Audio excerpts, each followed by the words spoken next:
Você já parou para pensar que às vezes você é o maior risco do seu negócio? Hoje no episódio de Lucroterapia, nós vamos contar a história de uma empreendedora que estava dificultando as coisas para ela mesma no negócio dela.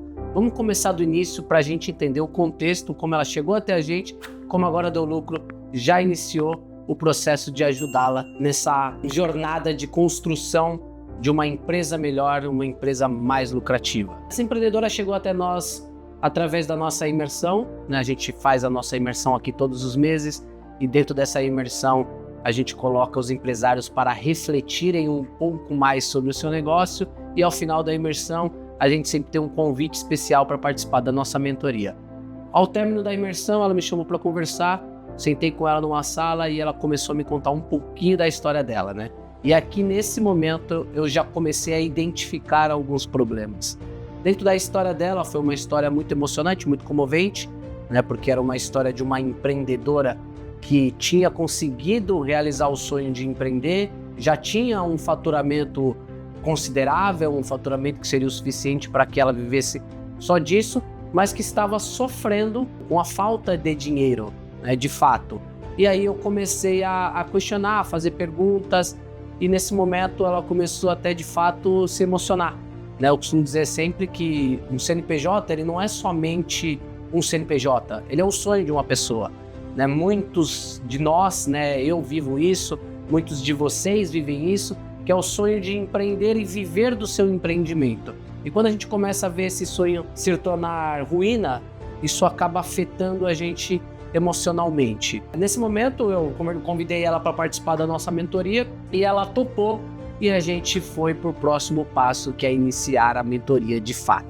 Já na primeira reunião, eu comecei a questionar o que estava acontecendo para entender qual era o problema que estava causando a consequência da falta de dinheiro. Porque a falta de dinheiro, de fato, ela é uma consequência, né, de alguma ação que o empreendedor está tomando indevida dentro do seu próprio negócio. E aí ela começou a me explicar, né? Então a gente começou a tocar no assunto estoque, onde ela me trazia alguma situação como, eu tenho mercadoria aqui que tá parada há muito tempo, tenho mercadoria que não tá nem anunciada, tenho mercadoria que eu não contei. Eu já comecei a perceber alguns sinais aí de problemas. E aí eu pedi para ela fazer um levantamento, né, de tudo que ela devia, de tudo que tinha em estoque, enfim. Dei uma lição de casa para ela, até porque mentoria precisa de muito envolvimento do próprio mentorado, né? A gente aqui consegue orientar, mas sem a ajuda do próprio mentorado a gente não consegue resolver muita coisa. E aí ela me trouxe, né, toda a informação, né, ao longo do tempo. Ela foi me trazendo o fluxo de caixa dela, né, o DRE dela, o inventário dela, e a gente começou a discutir e analisar para entender como é que a gente chegou até aquilo. Né? E no meio desse caminho, a gente criou um grupo de WhatsApp, e nesse grupo de WhatsApp ficamos trocando sempre informações. E eu percebo que sempre vinha uma coisa do tipo, olha, um fornecedor está me sugerindo uma oportunidade de compra aqui, onde se eu comprar X unidades, ele vai me trazer um desconto adicional àquilo que eu já tenho e vai me dar um prazo melhor, enfim. E isso era algo recorrente, acontecia quase que todos os dias dela me mandaram uma mensagem nesse sentido e eu falava para ela, calma que a gente vai chegar até lá, calma que a gente vai conversar sobre isso. No momento do segundo encontro eu já tinha o meu diagnóstico, né? E o diagnóstico ali, ele era meio simples, né? Percebi um comportamento que ela tinha e ela havia mesmo me passado na pessoa física, que era um comportamento por uma certa compulsividade em comprar, né? Uma necessidade de sempre comprar, que ela havia levado para a pessoa jurídica. Acho que talvez com a justificativa de falar, olha, para a pessoa jurídica eu compro para fazer dinheiro.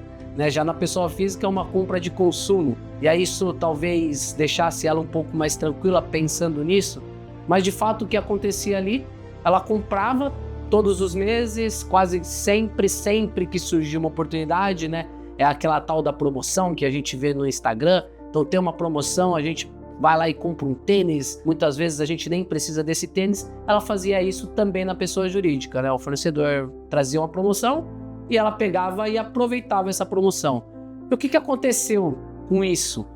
Com isso, os vencimentos começam a vir, né? Então os boletos começam a vir e ela começou a ter que tomar crédito no mercado. No início tomou um crédito bom, né? Um Pronamp, que aparece um crédito para crescer. Depois esse crédito ele já não existe mais e a gente começa a tomar empréstimo, o empréstimo também já não existe mais, aí a gente começa a pegar o cartão de crédito para passar e arrolar essa dívida, enfim, isso vai virando uma bola de neve. E o trabalho que a gente teve que fazer com ela aqui é um trabalho realmente de conscientização. Nesse momento, eu tive que confrontá-la, né, com a realidade de fato. E a partir do momento que eu mostrei para ela que ela tinha um estoque muito maior do que ela precisava, que ela comprava sempre, independente de precisar daquilo, sem olhar, sem fazer muita conta, e eu confrontei ela com essa realidade no sentido de falar, olha, será que essa compra que você está fazendo não é uma compra simplesmente para satisfazer o seu ego? Né? Será que ela está sendo boa para o negócio? E comecei a fazer ela pensar na compra. E aí nesse momento que ela já estava um pouco mais entendendo o jogo, cada vez que ela me trazia uma nova oportunidade, eu comecei a ensinar ela a fazer conta, né? Então é uma oportunidade de compra, o fornecedor está te dando 10%.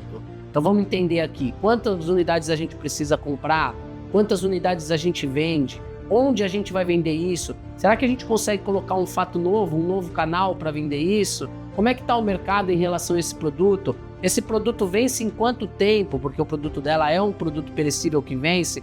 E aí comecei a fazer alguns questionamentos. Em nenhum momento eu falei para ela não compra, mas esses questionamentos começaram a fazer com que ela ficasse mais reflexiva, né? Começasse a pensar mais antes de comprar. Eu costumo sempre dizer aqui, a gente começa a ganhar dinheiro no varejo na compra. Então, na decisão de compra, a gente começa a ganhar ou perder o jogo. E aí ela começou a ganhar o jogo já nesse momento e fazer mais compras mais conscientes. Né? Ainda mais no momento onde a gente está com caixa escasso, tudo que a gente não precisa é comprar alguma coisa que vai ficar encalhada. A gente precisa comprar produtos com boa margem, que vão girar rápido e trazer para a gente o dinheiro que a gente espera para honrar todas as despesas e sair desse buraco que ela mesma se colocou. A conclusão que eu deixo aqui para vocês que essa compulsividade em comprar que pode estar acontecendo no seu negócio, ela é tão preocupante quanto ou até mais do que a falta de vendas.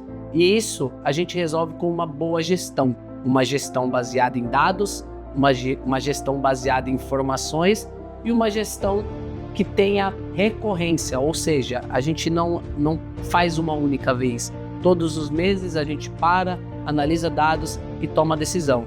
Afinal, fazer gestão é organizar, controlar e tomar decisão. E se você não está tomando decisão no seu negócio, você é um problema para sua empresa.